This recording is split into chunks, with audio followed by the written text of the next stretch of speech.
All right. Well, sounding a little, is it sounding okay? Okay. I guess that's 4:03. Let's call the meeting to order. And I guess first on the agenda, we'll have a roll call. Would staff like to do roll call? Oh, do you do roll call? Sure. Okay, we have Travis Long here, Present. Gary Miller, Here. Candace Ingram, Here. Anastasia Aziz, Here. Casey Ventimiglia, not here, Jessica Thompson, here, Joe Amelia, not here, and Alex Lorca. Present. Okay, roll call's been taken. The next item is the adoption of the agenda for today. Do we have a motion to? Okay, Gary is the first, and do we have a second? I'll second. Second from Anastasia. All right, any further discussion? All in favor? Aye. Aye. Any opposed? Okay, carries, all right. And I guess the legal statement, I guess I can read the legal statement. Members of the audience who wish to address the Citizens Oversight Committee will be called when the item is reached on the agenda or for non-agenda items during the public comments. State law prohibits the Citizens Oversight Committee from taking any action on or discussing items that are not on the posted agenda, except to A, briefly respond to statements made or questions posed by the public in attendance, B, ask questions for clarification, C, provide a reference to a staff member or other resource for factual information in response to the inquiry, or D, ask a staff member to report back on the matter at the next meeting and or put it on a future agenda, according to Government Code Section 5495 4.2A. Okay. Next, we have the review and approval of the minutes from the April 22nd, 2025 meeting. Has everyone had a moment to review that or prior to this? Okay. We would like to have a motion to accept the minutes. I'll motion to approve the minutes. Or accept the minutes. Are we approving them or accepting them? Approving them. Well, I guess we'll approve them and accept them. And Gary was on the second. Okay. Are there any further discussion about the minutes? Any amendments, changes? I'll just abstain because I wasn't there. Okay. Mr. Lorca. I would abstain. Okay, abstains, and Candace Ingram abstains.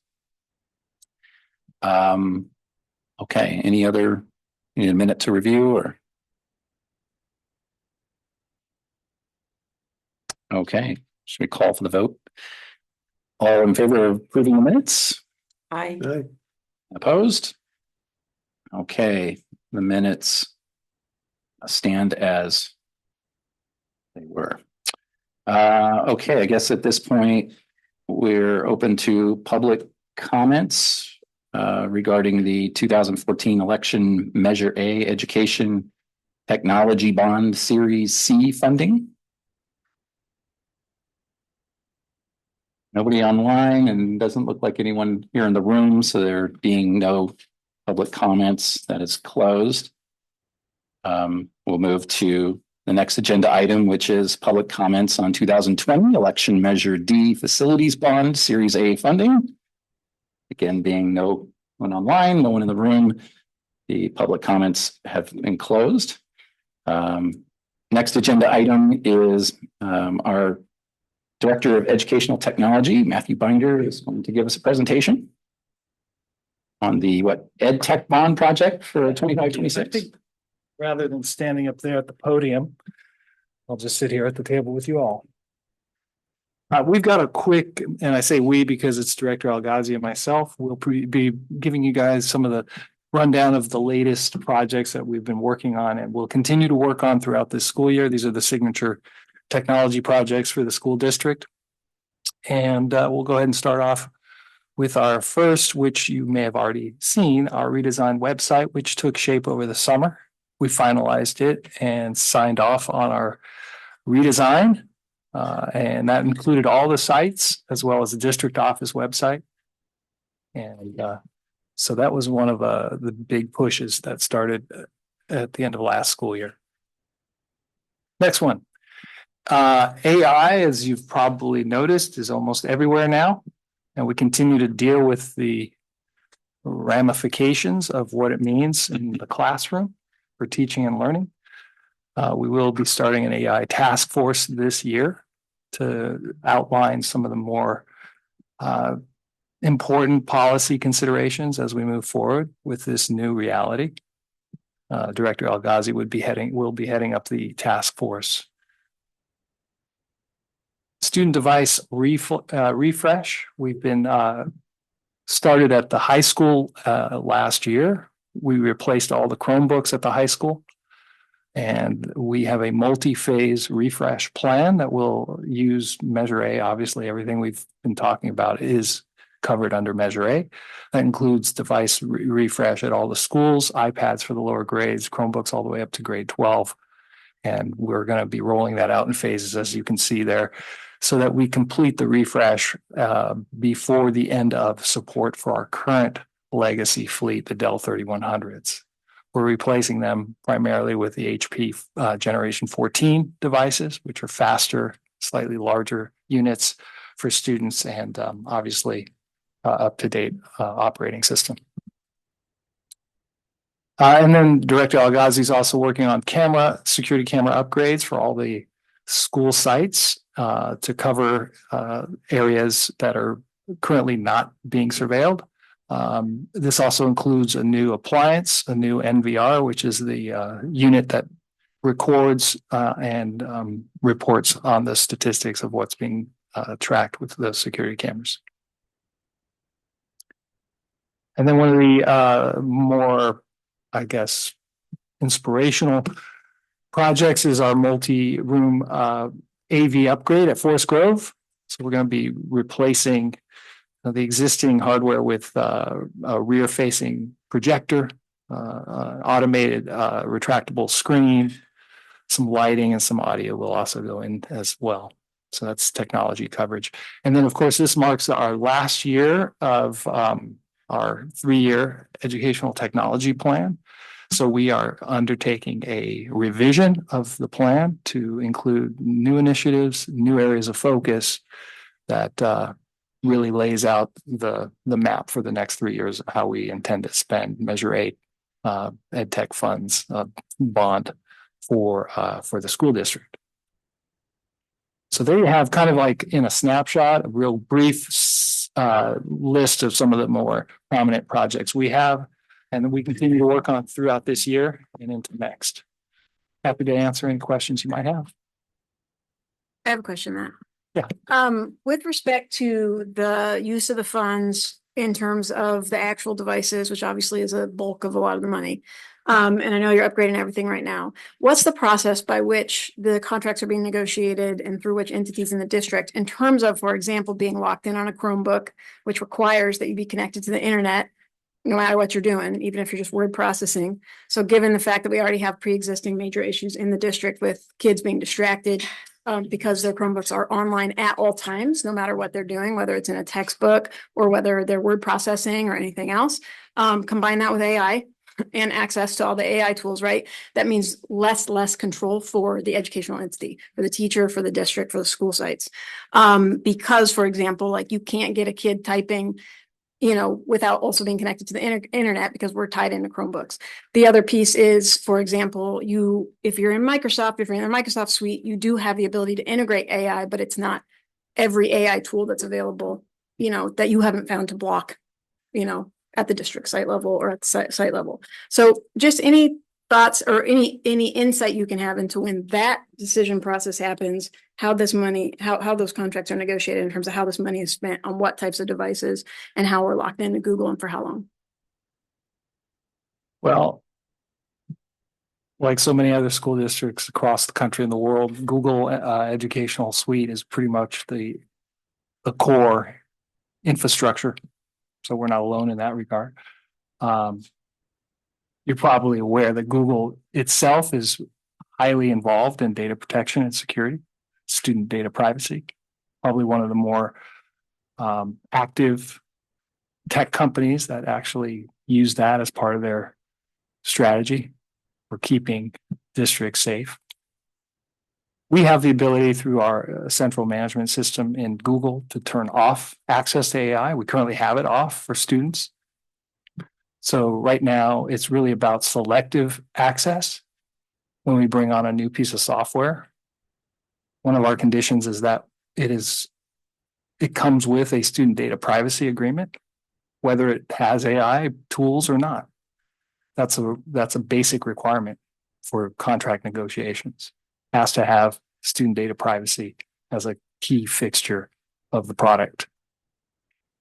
So, yeah. The last thing as far as device selection, because we have so much of our historical connection to Google, because we started as a one-to-one, just like most districts within the Google enterprise. And so our teachers are obviously very comfortable working in Google. Our business operations is moving towards Google. We have more and more, and not necessarily Microsoft, although quite a bit of Microsoft still exists, but we are essentially trying to consolidate our use of online tools to Google. That seems to be working for us to standardize and ensure that there is security measures already built in a system that we're familiar with. We've got 12 years of experience in Google. So I'm not sure. But in terms of educational outcomes, do we have a plan? Are we assessing? Well, I mean, so there's a multi-layer approach here. We have not only the tools to monitor and restrict student access to things that are inappropriate, but also the fact that we're partnered with Google makes those tools readily available for our teachers. Google integration occurs seamlessly with our main web filter right now, securely. I mean, it's integrated, it syncs with Google Classroom. That's where students are. And so we know we've got protections there. Hear you on that, but fencing is a little bit different than distraction and junk, right? And the fact that we've got digital textbooks and they can't be severed from also being able to open a tab. Well, they're not being, they could be, but they're not being, right? In terms of distraction, in terms of focus, in terms of attention. So our protection layer does have tools in it that restrict tab access, opening up of non-sanctioned tabs, basically limiting students' ability to browse any part of the internet with the exception of what the teacher deems appropriate for the lesson. So they have the ability to do that. The teacher does, right? Yeah, absolutely. Yeah. Find it difficult to lose access to YouTube themselves. So. Well, Sorry, I hear you. yeah, In Google. Can I But- just add to that? Yeah. Currently, our expectation is that, all teachers, that is a requirement currently, that all teachers are opening and using, and any lessons that they're offering and making available to students that require, access online access is through our security, platform. And that allows them to actually monitor and ensure that students only have access to opening tabs that they have approved, based on their lessons. So that is our absolute requirement currently. Part of, our principals and the district, level of oversight in that is ensuring that, yes, that is being, adhered to. But we're providing training regularly throughout the year to ensure that they are able to utilize that program. And then, part of the oversight piece of that is that is being followed through on. On that, but the actual experience of the students is quite different day to day in terms of what they're accessing, even listening to music while they're in a textbook, in a math textbook, right? And I'm just pointing out that the Chromebook has an inherent issue with this, because if you are trying to look for an education that severs your child from being able to be distracted by junk during the school day, there is an inherent problem with the device because we can't use the tech tools that are necessary without.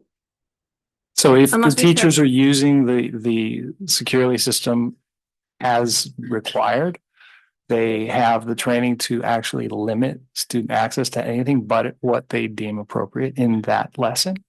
That is the ultimate goal of where we want teachers to be and be comfortable. And there's various degrees of technology comfort right now in the district, as you would imagine. So we are trying to move everybody to that end goal. And I think right now we've got a pretty good success rate with those teachers who really know how to use the tool. They don't let students on Chromebooks unless they have an active securely classroom session going in place. And that limits students right out of the gate as soon as they log on to the device. So if used effectively, your concerns really are addressed quite head on. Respectfully disagree, but thank you for the answer. I was just kind of curious. I remember I've got a student in 6th grade and 8th grade, middle school, and I felt like when we went to open house, like every teacher was saying, but don't log into Google as a parent, log in as the student because it's horrible as a parent. And I guess no product is perfect, but is that?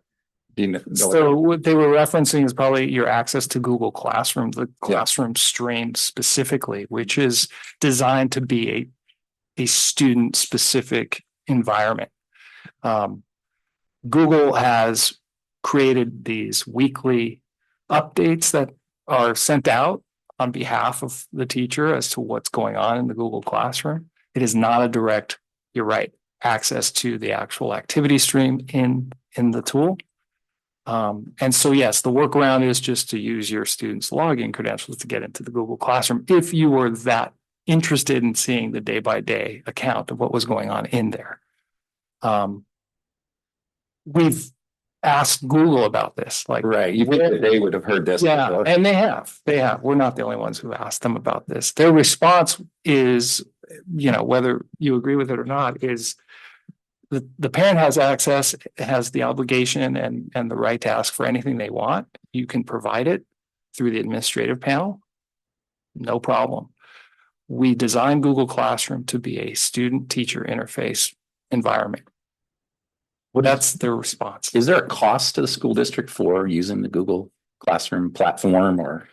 We pay for the enterprise, the licensing to use Google, and that includes all the suite of applications. And right now we have, what's our general cost annually for that? Do you know that offhand? Around 6. Yeah, it's not as much as what we're spending for some of the curriculum adoptions that we're using. It's a actual pretty good deal considering what we have in it. Enterprise, yeah, it's called Enterprise. Yeah, Sounds like a good price. I'm Yeah. sure Google's got some vested interest in that. of course. So, good questions. Good questions. Other questions? Thank you. So much. Okay, thank you very much, Matt. Next agenda item, John Anderson's going to give us a report on the Measure D projects performed. You're the Director of Maintenance, Operations, and Transportation. Thank you, everybody, and welcome back to the CBOC meeting. Okay, we had a very, very productive and busy summer 2025. Actually have a couple of projects just wrapped up today. So we went a little overboard on some, but the results are wonderful. So at Forest Grove Elementary School, the improvements there this year were some safety enhancements. Not only do we just do maintenance projects related to a Measure D wish list, but we also make sure we do those things for safety. We had a recurring repair of a trip hazard where we had a tree that was lifting the asphalt there. We also have a playground that is actually setting in my yard right now that we'll be putting in October, and that's a rendering of what it's going to look like. This will bring the existing playgrounds in fairly decent condition, but it is obsolete and out to date for the safety standards. So we're replacing it to bring it up to code for safety of our children. So on the Robert Down Elementary School site, we did quite a bit there. We took down a modular building that was well past its prime and required demolition. We also we finished the liquid applied roof coating to building A, the main building. Also, the building A is the building just adjacent to the main building where the houses the kinder. At the playground enhancements, we've got a new play structure there, and that's an actual picture. At the time I was putting this together, I actually had a rendering, but now I have a real picture. So that was completed and the kids are all over it. We also installed a new swing set since the old swing set was also obsolete by our today's standards. As far as the interior upgrades go, you'll see in the picture on the top left is we replaced the other half of that sewer line that went bad. Again, that sewer line's 104 years old, so it was time. And then while we had the floor open, we went ahead and put new flooring, paint, and it's a beautiful day. We also put a drop ceiling and upgraded the lighting in there. It's a much more usable space now and much more inviting for our children. We're additionally on that same project, we went ahead and we saw that the carpeting in room 6 was pretty bad off. So we purchased the carpeting now and we'll be installing that in October. Next slide, please. So this is a well overdue one. At the middle school, when I first arrived here, I got kind of a not so nice letter from the students about the bathrooms there. And indeed, they were pretty bad. So the good news is if you look at the lower left, that is what we found when we tore out the old bathroom. Again, some plumbing that was approaching 70 years old. So the plumbing's been upgraded inside the wall and all new finishes, new urinals, new tile on the wall, new tile on the floor, upgraded lighting, paint. Just it's beautiful with now compared to what we used to have. I think is important to point out here, you're going to see later some of the other bathrooms that we're remodeling, and you'll note they all look the same, and that's on purpose. There's several reasons behind that. One of which is we're trying to standardize. So anytime we have a problem with one of our stalls, it'll be the same parts. The tile's going to be the same, and it's a standard dowel tile, a subway tile. And I've ordered 15% extra that we'll have in the warehouse. The bathroom prior to this had 6 different styles of tile in it, and we just don't want to repeat that in the future. The other thing that's nice about this is as we complete these approximately 40 bathrooms that we have, so it's going to take some time. You'll take somebody that comes to a PGUSD school at, say at the TK level, and when they graduate from high school, all the bathrooms are going to essentially look the same. This is especially important for our special ed students, as they tend to respond better to having a uniform appearance from space to space. It helps them transition through our schools. So having that familiarity is important, but also the standardization. And I'm standardizing the sinks, the toilets, the faucets, everything. So in the future, when one of my maintenance techs goes out to make a repair, it won't be a question of what are we dealing with? Where am I going to find it? How long do I have to wait for it? We could stock the product on the shelf for immediate repair. We also completed the liquid applied roofing to building A and B. We were able to upgrade and remove some of the wood rot there and put an actual real gutter system in. Before this had an integrated gutter that is very problematic and is prone to water intrusion. So we've got a much more uniform appearance there also because the new gutter matches almost exactly, not quite, the old existing wood details on the other side of the building. So it's very uniform in appearance now. We also added the safety fencing around the perimeter of the fence on one side of the school, which has greatly increased our limiting access to the school without permission. And of course, we're working on a project for December to replace the stair treads inside the building. Next slide, please. Pacific Grove High School. So one of the things that we did is I overheard my crew talking one day about how tired the benches looked.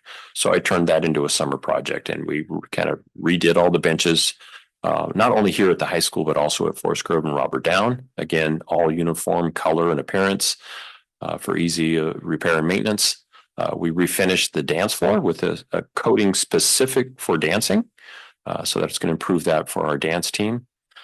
We also did some planned gym floor touch up and secondary coating. If you remember last year, we tackled that project with the first coatings, and we wanted to get a full 4 coats on that to make that last a little bit longer. Infrastructure update. We had to do a comprehensive gas leak survey and detected 3 level 1 gas leaks. So that resulted in some emergency repairs. During the emergency repairs, our pool boilers shut off and decided they didn't want to come back on. So that made necessary a new boiler upgrade. Took took it on a little sooner than planned, but it is a beautiful state-of-the-art boiler that is performing outstandingly. We're going to see some significant gas and energy savings there. And the electric switchgear replacement is going through final approvals with DSA, and we hope to be able to install that in October. The electrical switchgear is a dire improvement that needs to be made there, and we're really hoping to get that done as soon as possible. It's been in the planning for almost 2 years now. Next slide, please. So not a lot happened at Pacific Grove Adult Education Campus, but we're in the design phase to make some very important and future improvements. The main parking lot, for example, is going to go through a design phase to get that ADA ready and just bring it up to a better standard. That was last done about 18 years ago, and it's really starting to look pretty bad. We have what's called the butterfly room there, where we're looking into some window replacements, some HVAC upgrades, and we're looking into a feasibility study of moving CHS to the adult education campus. If that works out well, that would be a great benefit for our students as well. And finally, we have the old nursing annex that is well beyond its prime, and we've decided the best thing for that building is to take it down. So that involves us moving some utilities, and that's going through DSA approval as well. Slide. Okay, and David Avenue campus. Probably not as familiar with David Avenue campus since we leased that campus out. It's a great revenue source for us, but it is also one of our schools. So therefore, it's important for us to maintain it as it is our investment. And you'll see there's another bathroom that we remodeled. We remodeled 2 there this summer, and it has that same exact theme. And really proud of that. We also did rain gutter and building rot repairs. And the older school there had lead-based paint on the outside of the building. So 2 of the 4 buildings, we did the abatement and painted the outside. We went back to as close to the original color as we could. And it really is aesthetically pleasing for the neighborhood. Okay, next slide, please. I guess that's it. Okay. And any questions on the presentation?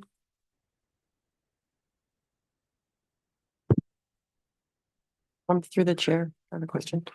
What is just the bundled energy projects? I see that for Forest Grove and Robert Down. So what were those? So the bundled energy project is that was our project we did with ABM, and that is a multi-year project.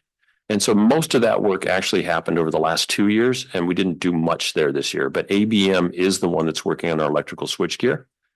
And so when that project happens in October, that will be ABM. You say you didn't do much on it, but the total in the column for Forest Grove, the bundled energy is 356. Yeah, so a lot of those prices that you're seeing there, the costs, those are associated with soft costs for design and DSA fees, et cetera. Actually, the purchase of the switchgear itself, which is setting behind the gym, waiting installation. So that was actually about $500,000 worth of switchgear. So that's actually on site. High school. Yeah, at the high school. Yeah.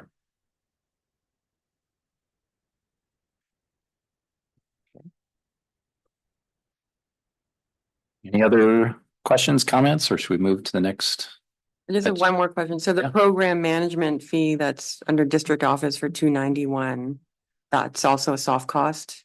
Yes. So that program management, that's the bond fees, that's our administration here on site, and then fees that we also pay for certain things like the soft costs associated with engineering, et cetera. And was there did the bond specify a limit, like 10% or 15% for the soft costs? Yeah. But it also incorporates costs associated with some staff that's tied to the bond. So our accounts payable, that's a component of the bond. John's assistant, Michelle Padula, who processed a lot of the bond payment. So in that 290 is a shared cost of their full-time equivalent FTE, which was also part of the bond passage. It was in the original bond plan. In fact, the lion's share of the 290 is associated with accounts payable and the executive admin assistant for MOT. Correct. How long does that, like the roof coating that we put on Robert Down, how long is that expected to, what's the lifespan on The lifespan of that, the reason we actually select that is for 2 reasons. One is the guarantee. It actually has a 50-year renewable guarantee. So every 10 years, if you go up and recoat it with the top coat, it extends it another 10 years. And so that's a 50-year guarantee roof. Also, because of the way it is, it doesn't have to go through DSA approval because it's considered a coating rather than a re-roofing. And it gives us an R value. And it's a lead item. So it's just all around a great product. And so what we did was, this wasn't just the coating, it says coating, but Yeah, it was I more than guess that. if you wanted a full explanation, Yeah. it's really quite intelligent. They sweep off the rocks and the debris and stuff and they clean it. Then they put an adhesion down and they roll out polyester. And then they put another coating over that has a limited R value, about 5. And then they top coat that with a Title 22 white coating. And so that's actually about, maybe almost a 1/4 inch thick. And because it's liquid applied, it's seamless. So there's no joints or gaps or anything to leak. And therefore it's an excellent product. And then when they do the recoating, like what does it cost to recoat? I haven't done it yet. So we're not going to need to do it for another 8 years. Sure. We'll hit that 10-year mark. So right now I don't know what that cost is. But I'm sure it's minimal compared to everything Fraction of else. that. Yeah, it's a fraction of what we're dealing with. And then I have one more question through the chair. For the high school, it says hazmat waste disposal. What was that?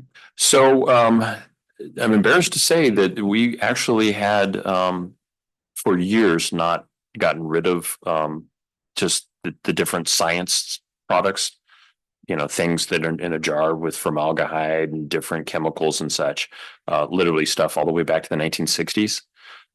And we stopped kicking that can down the road and we addressed it. And over the last 2 years, we've gotten rid of a couple semis full of stuff and just making our schools safer. And you'd be amazed now to go to the science department and see how little they actually have. So just a real benefit to the school. Was it a separate hauler than the trash hauler that you? Oh, went yes. out to? Oh, yes. Yeah. And where did it go? Well, it depends on the manifests that I signed went to different places all over the country, some to Utah, some to Arizona. Yeah. So it depends on, what the product is as to where it ends up. And there's a plan in place to dispose of it now annually or? What going forward, they're just not going to have it. They're only going to order what they use and they'll use it up. So going forward, there's going to be little to no disposal.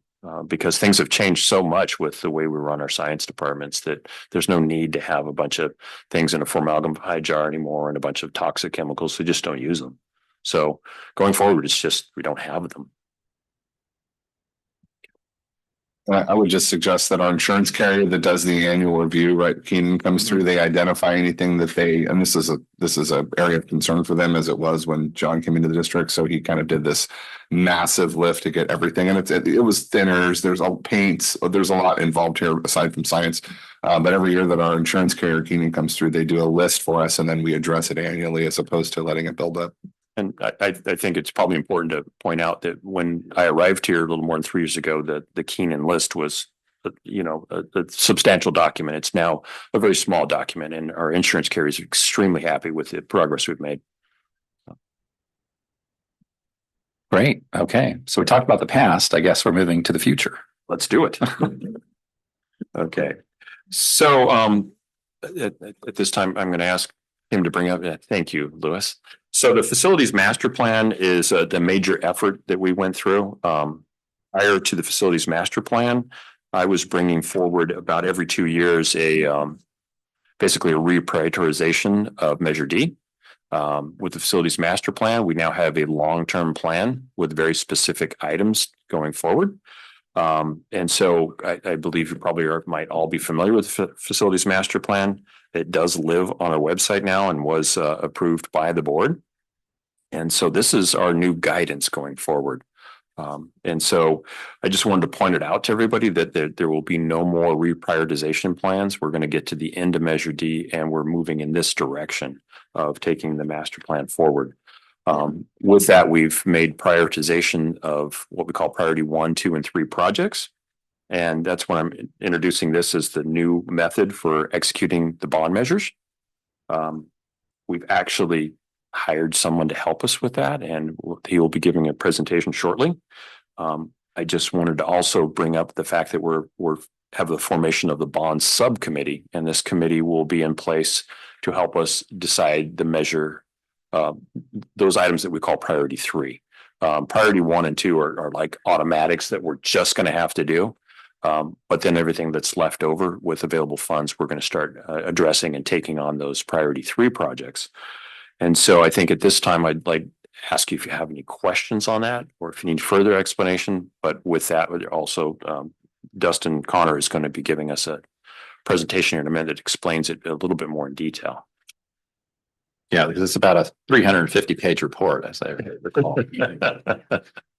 Yeah, he's got a rather lengthy but quick thing to show you. And I just might add, before the district went through the process of developing a facilities master plan, we brought in the same company who developed the FMP for us to do a full needs assessment of the district to kind of establish a baseline set of needs, basically related to deferred maintenance and ongoing costs that were being deferred and being picked up by prior bond measures. So that was the first component, was the needs assessment, which fed the facilities master plan, which, as you mentioned, is a 350 something page document. Lives on our website. But moving forward, as John mentioned, we brought Asonio B&D on as the program managers, and they are in the process of developing a master bond list, which directly ties back to the facility master plan. That master bond list that went to the board in November. I'm not stealing your thunder quite yet, I hope, Dustin. Okay, perfect. Now, and what you may have seen if you tuned into the board meeting last week was the board approved the very first quick start list. That's our 25-26 quick start list. All measure D, not measure B projects, but those are all projects that were identified as priority 1 needs. So with that, I'll stop talking and Did fine. hand it over to Dustin. Again. So if you have any questions on item 10, I'll answer those now. If not, we'll go on to number 11 and we'll let Dustin give us. We're good to move on to number 11? Oh, yes, Okay. I think we are. Thank you. All right, well, welcome good afternoon, everybody. My name's Dustin Connor. I'm with Asonio Incorporated.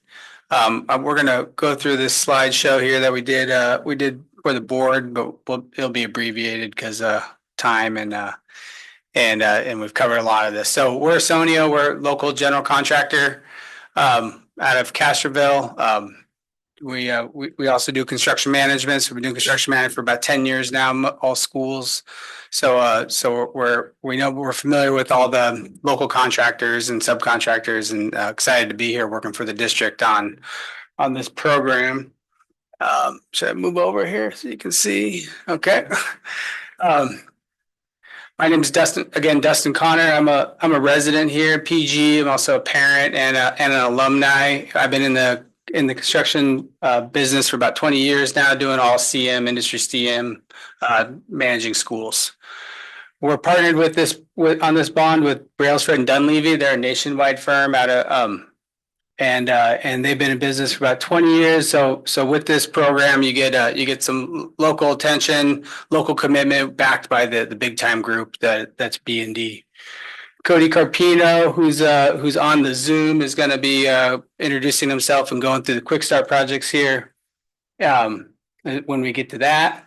And then we brought on a partner, AKG and Kennedy Group. They're bond compliance managers. They work throughout the state on various bond projects, and they have a system called BMET, which does all the budgeting and management of the expenses and the accounting. So when we get started here, we'll be using BMET to produce reports and be organized in that fashion on the program. So we're going to talk about kind of what we've been up to and where we're going with this bond. We've been here since July. This is an outline of all the tasks we got coming up. We've been working on and where we're going. We call this the 120-day mobilization plan.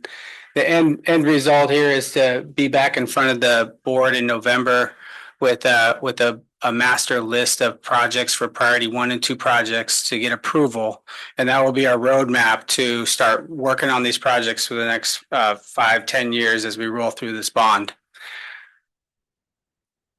So real quick, first month we met with the architect. We got to know the district. We came through a decision-making document, and then we got right into the quick start project list just so we can make an impact with us being here and getting some of these key priority 1 projects out on the street and get them built this summer coming.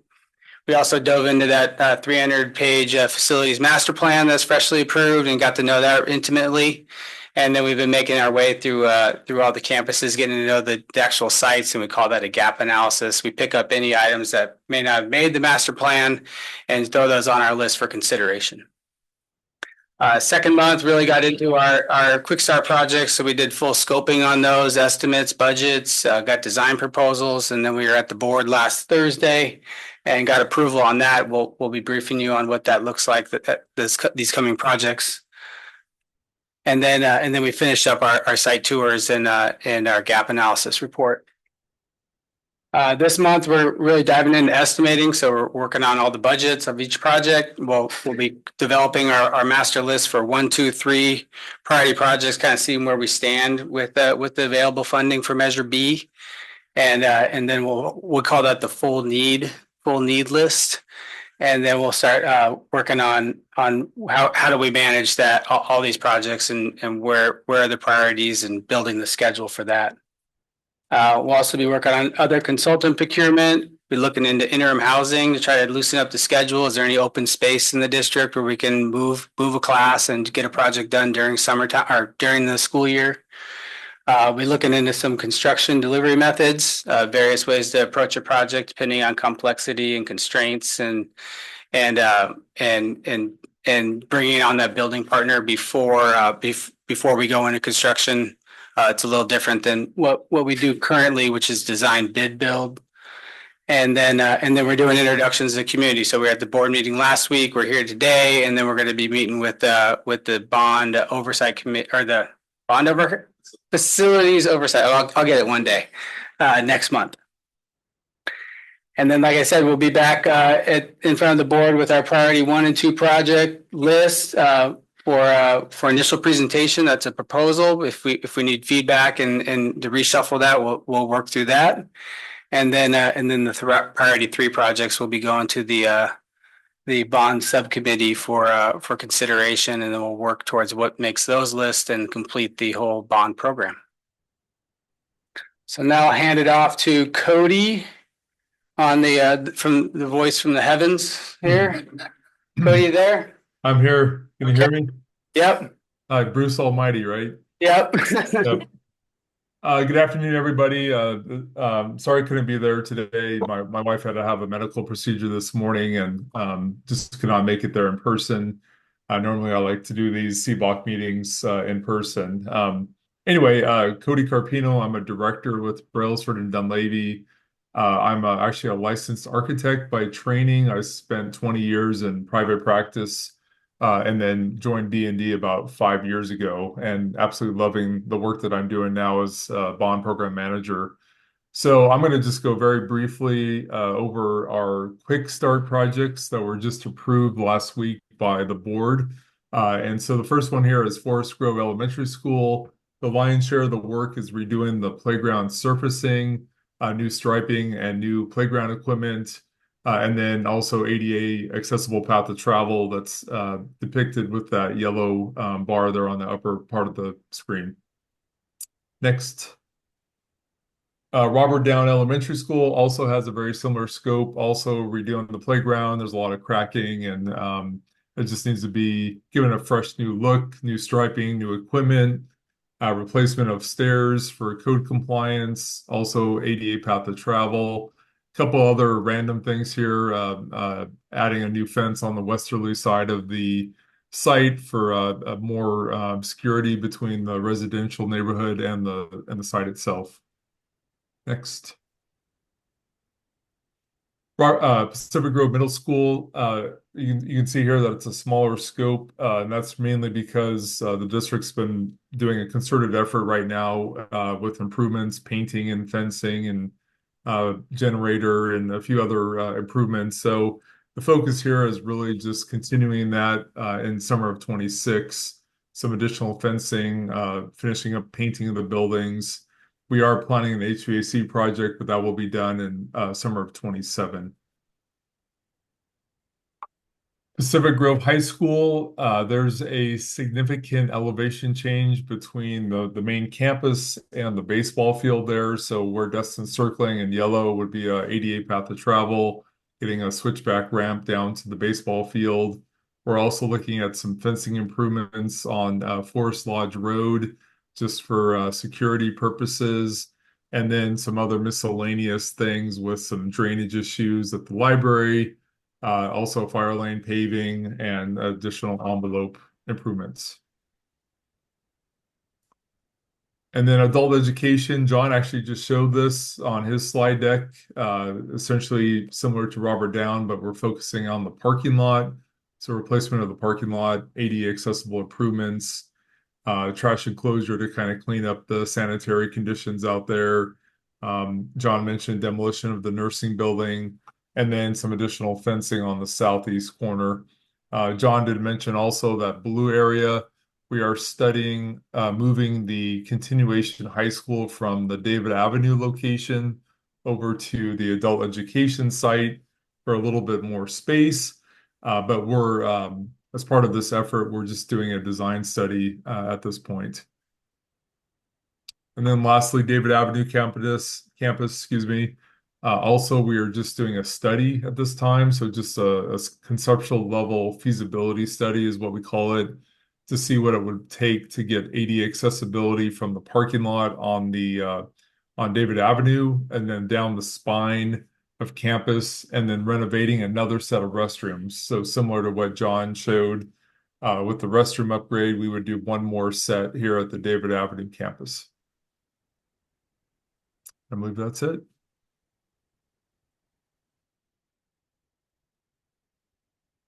Okay.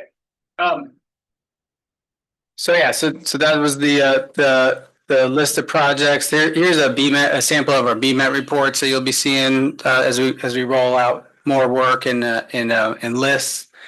And so just a note here, we're using all the remaining Measure D funding for this project, for these projects. So no Measure B funding is going to be touched for this. And so yeah, we're excited to get started here. Any questions on presentation? I was just kind of curious, and the Forest Grove site where the ADA improvements being done, it's a fairly steep grade change up to the PG high school gate from down there. Are they doing you have to do switchbacks there too? Yep, we'll be doing switchbacks. Wow. Yeah, so this will most likely be a switchback right here to get us up to elevation to get to the right of way right there. And what percentage of the cost is that of the total to do the switchback? ADA, Yeah. ooh, 2.6 million. yeah, the ADA and all the site work and everything is $2.6 million package for the backside. But there was a lot of items on the list for priority one, and we just combined them all to make it so it was it would be one project to take on.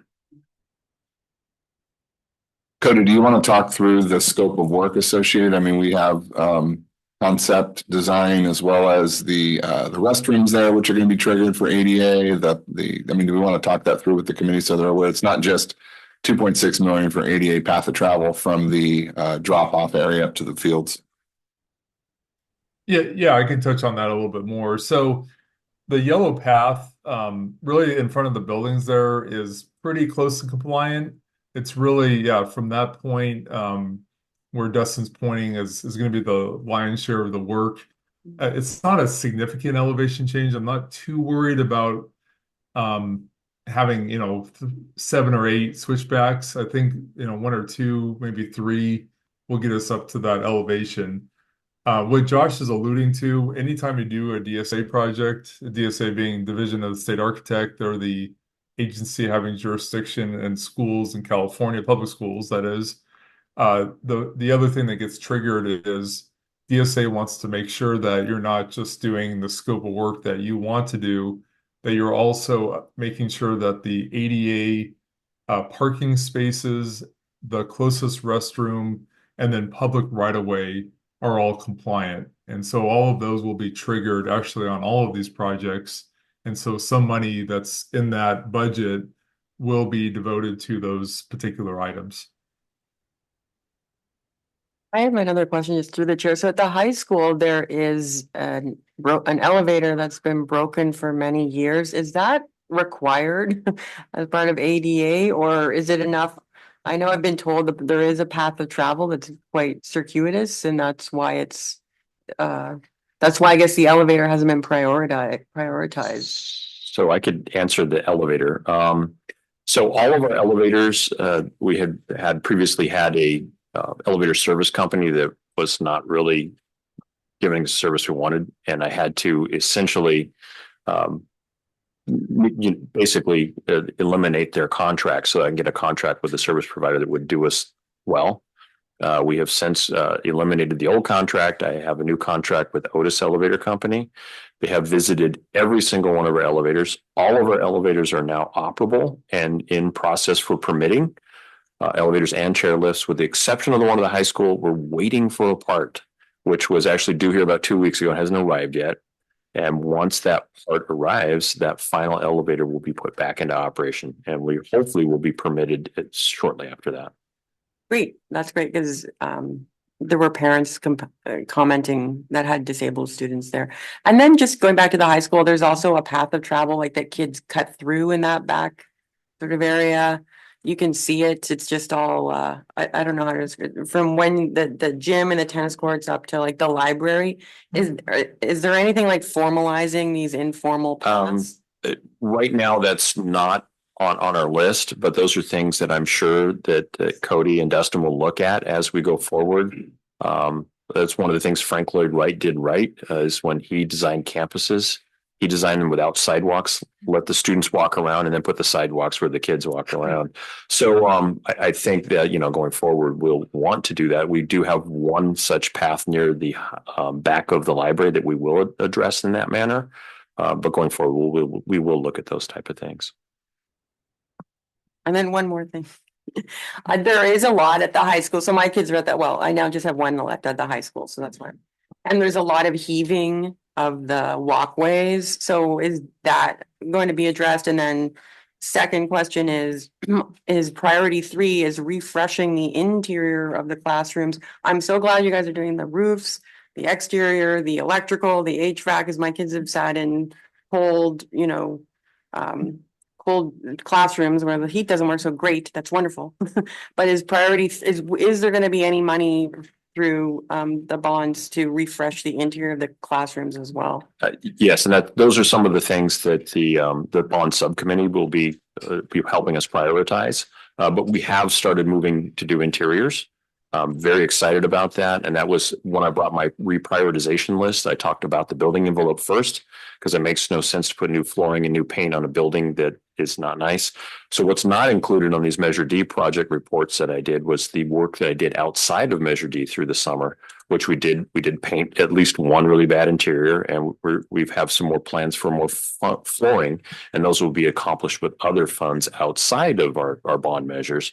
So we are addressing those as well and starting that work. And like you saw that we did do both of the before and after school programs and new flooring and paint over the last couple of years, and we'll continue to do those and as we can in between work, we'll do as money allows.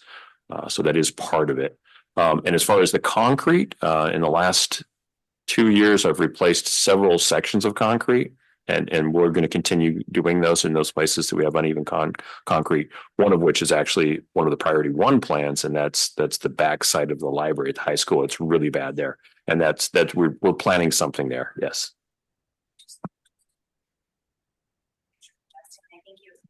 Dustin, I think you explained that you were saying when you go through, you would kind of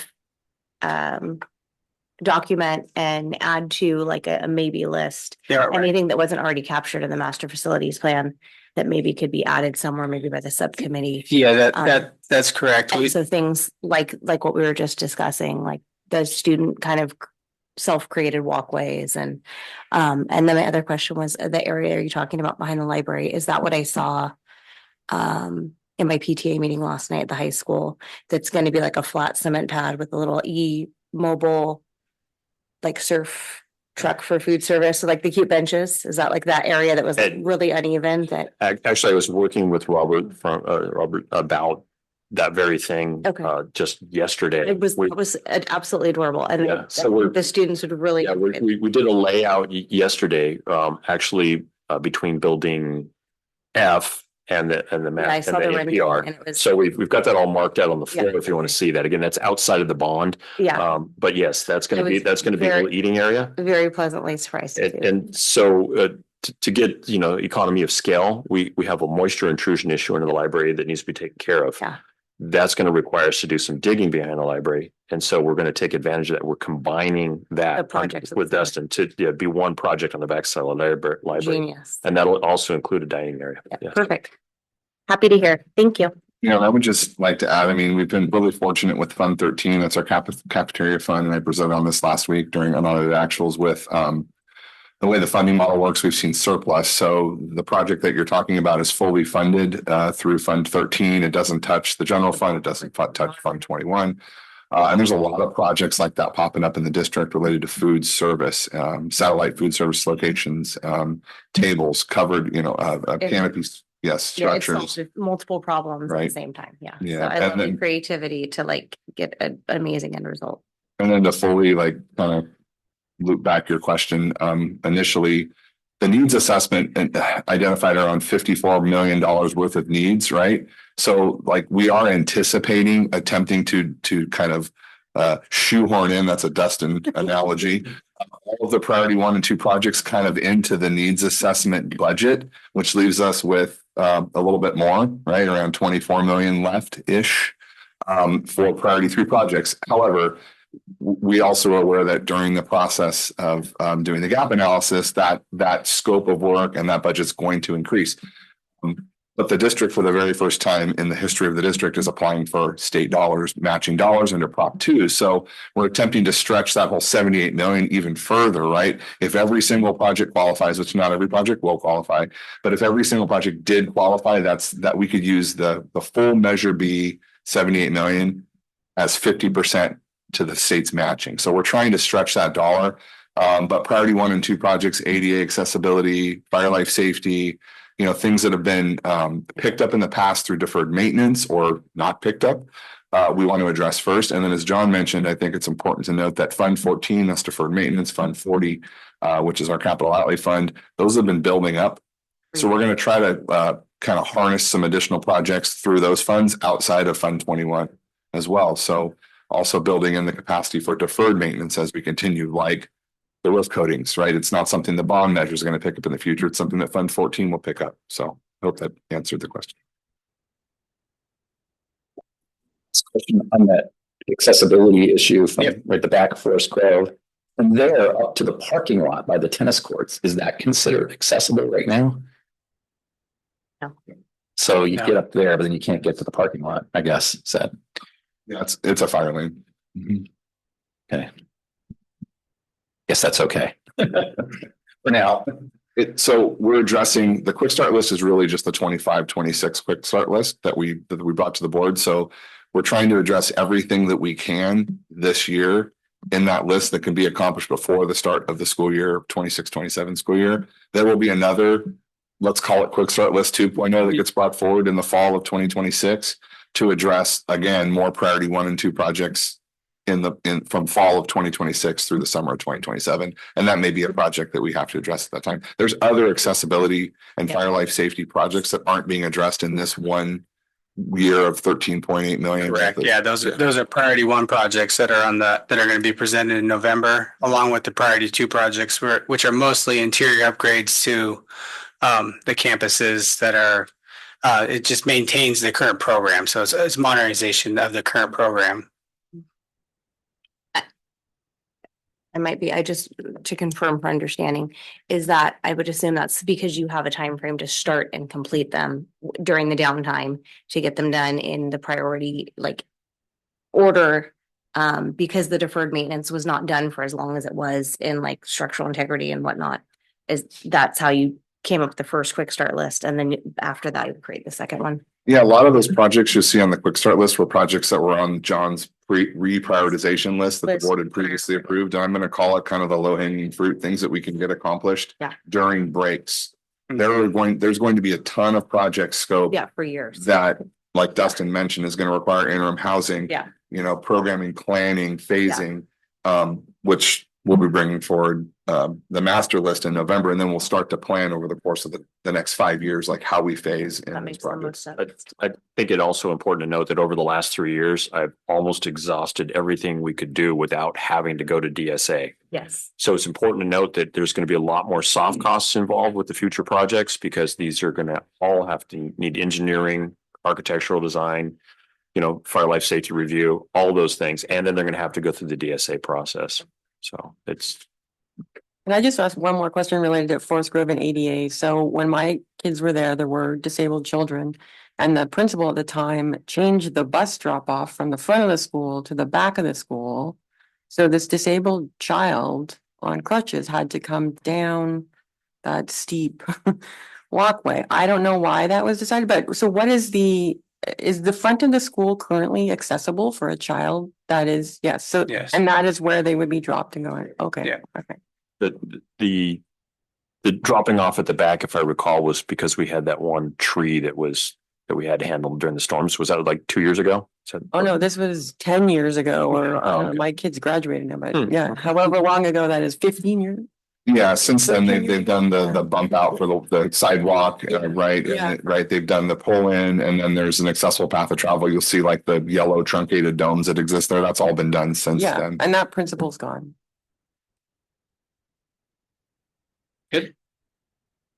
Dustin, any other questions? Are we good there? Right? I guess, thanks. And then back to you, John, for a wrap up.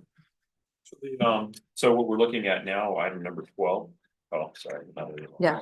I'm like, So anyways, the wrap up here is the review of the bond expense report, if you will. The summary of all the funds. And so this is what was expended to do the work that was discussed over the last year since we last met. And so I guess the question is, do you have any questions on this? This is available for your review. This involves all hard costs, soft costs, everything associated with these plans. These projects. And so there you have it. I don't know if we want to go line by line or if you just want to review it on your own. So this is effectively the only action item because the CBOC's oversight role is to approve prior expenditures. So that's what we're presenting today. But of course, we open it up for questions and comments first. But that's ultimately what we're looking for is a motion, a second, and approval.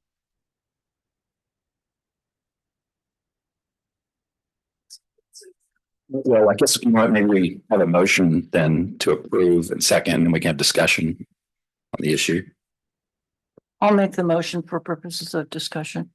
I'll second the motion. Okay, so Candace with the first, So, Casey with the second. Can you help me with, when you're asking for an action from the committee, what is the criteria that I use to say, oh yeah, that looks fine? I think the way to answer that is, unfortunately, you weren't here for during the last meeting, but what we generally do is we go over what we're going to do plan wise, and I show everybody about what our estimated costs are going to be, and so that would have been at our previous meetings. So now this is the report of the work's done now, and this is the actual cost. So we're asking you to look at the actual cost, and then. Okay. So similarly, the quick start list, which we showed, will be revisiting that again. We'll revisit it again in the spring to kind of see where we're at, we're tracking. And then in the fall of 2026, we'll ask for the CBOC's approval of that list's actual expenditures then.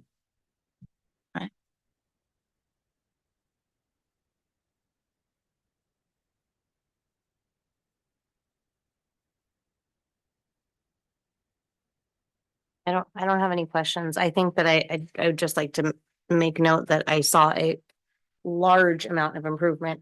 The signs, work done on every school site I've been at and it's substantial. I mean, I was born and raised, I went to Forest Grove 40 years ago. So, I mean, the amount of improvement and attention and the reprioritization of the district buildings and this entire process has been astounding. So I commend all of you for being here and for all of the work that's in all the different channels that it takes and all the different bonds and items and planning and overview and all the different meetings and all of the late nights. I really I'm pleasantly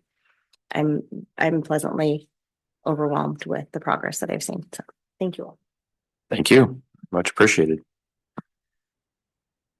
Yes, and I'd just like to second that. So thank you very much for all your thoughtfulness, your planning, and actually doing the work so the children can benefit from improved facilities instead of all this deferred maintenance where the school board had not been spending the money and the children are the one sitting in these buildings that are falling apart. So thank you. Decades, Thank you.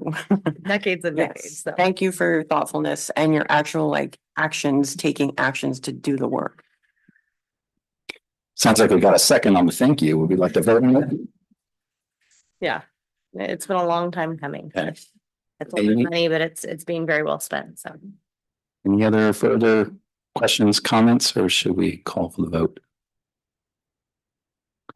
One thing I would add for Candace might be helpful for you is to your question is more like the just all we're here to do is basically try to say that yes, like the money was spent on the things that Sure. had been approved to be spent on ultimately.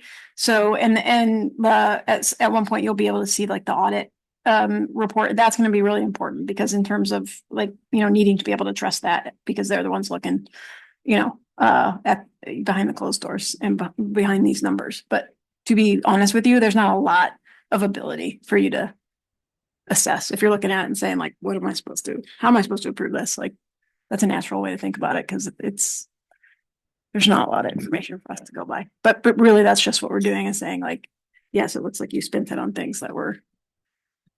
And then we'll have a chance to look at the audit report and then say, okay. They looked at. Yeah, they looked at it and tested it and whatnot. Yeah. So important part of the process, way more than we can do. Second question, please. Oh, do I push the button? You push it. Okay, thank you. Since I was not here for the prior discussion, I think it would probably be appropriate for me to again abstain at this point. But I'm happy to go with whatever the committee suggests. On that note, I'd be happy to make the motion since she did and someone else can second it. Yeah, and Just I the made meeting minutes if the you'd like, motion, so if she's gonna, that's yeah, the question. Oh, I see what you're saying. because yeah, she's Yeah. gonna abstain on that. Okay, well, I guess we can redo then. Do we have a motion then to accept the project summary report? Okay, Casey has the first, I'll make the motion. I'll second. Stacy has the second. All in favor? Aye. Opposed? Okay, I will abstain. and one abstention from Candace. So it's approved. Okay, I guess next agenda item is the board membership. I guess that's us.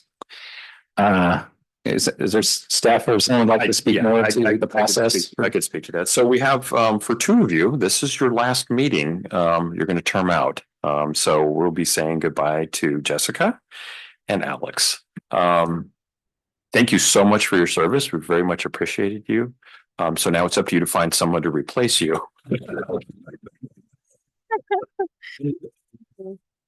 So, yeah, obviously we're going to have to find a couple and I'd really like to say you're both irreplaceable, but we're going to have to find a replacement. So we thank you for your service. I wish we had some plaque to give you or something. Maybe we'll put one in the mail, who knows? And then also we have to talk about you, Travis. That if we're going to try to schedule the next meeting, probably before like the end of April. So the next meeting might very well be your last. So, again, we'll be saying goodbye to you next meeting. And I'm really not sure how I got a slightly different date because I think we all three came on at the same time. Yeah. There was something, I remember something about where I guess I had to sign something and I didn't sign it. So it was like 3 months later before I signed something. So I had a gap in my tenure, I believe, or something. So if Jessica and Alex just would have signed late, we would have got one more meeting out of you. So, at any rate, so it's a sad goodbye to you folks. I guess this will be the last time we get to see you here, unless you want to visit. And we're glad to have you. And how will we be locating new members? We'll put something out, but then word of mouth is always very beneficial. So if you folks could network, we'd appreciate that. If you have somebody you'd like to suggest or nominate, we'll take that into consideration. And other than that, we'll be sending out an email and putting on our website and stuff to basically start the search. Okay. Well, great. So I suppose, yes, scheduling then. Next And then final next, agenda final item number 14, scheduling. So I'm going to suggest, and this is totally up to you, but I'm going to suggest that we stay with two meetings per year. I think it's a good because it hits on two specific times. September, as we are now, we talk about the work that was completed. And then we look to approve the final costs associated with that. And then in late April or the very first part of May, preferably late April for your benefit, Travis, is when we discuss the future projects that we plan on tackling during that summer. And then we get a third quarter report. So with those suggestions, I think we start looking to dates and at this point in late April. If I could just recommend, last time we had a problem with it being during the break and it's tax. There's quite a few of us that are in the financial realm of employment, so. including a tax CPA. I remember, so like that doesn't work. So I would say the very last weekend, the very last week of April, if we do April, would be ideal. Just my recommendation. So what we'll do is we'll have Michelle, we'll reach out to everybody with some dates in late April and we'll communicate to you through email. Does that sound like something you want to approve? That sounds good to me as a plan. What is everybody? Do we make a Make a motion? motion? Yes. Is that what you want? Actually, I'd like Well- to make a comment. Okay. Yes. I'm probably the newest to Pacific Grove. Got very familiar with it. I don't want to say the date, but it was in the early 60s when I was stationed at Fort Ord. Mostly because people here were so friendly. In particular, restaurants to people that had their hair shaved and they're wearing their Class A shoes and whatever Levi's we could find in a thrift store to look like civilian clothes.